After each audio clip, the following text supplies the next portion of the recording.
Hey guys, welcome back to the channel. This is how to create AI bot for YouTube script in Poe AI.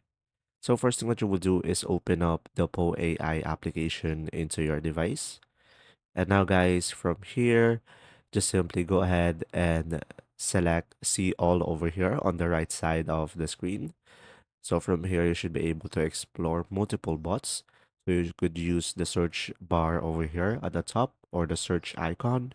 And from here, just simply type in over here, YouTube script.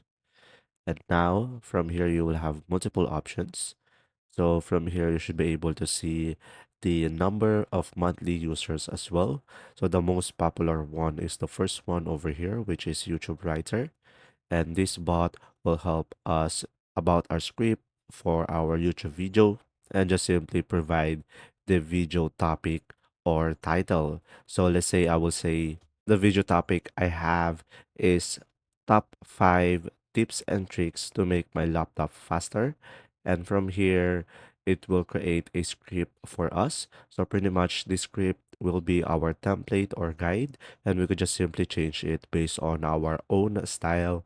And from here, guys, the more specific that you give to this bot, the better it will produce.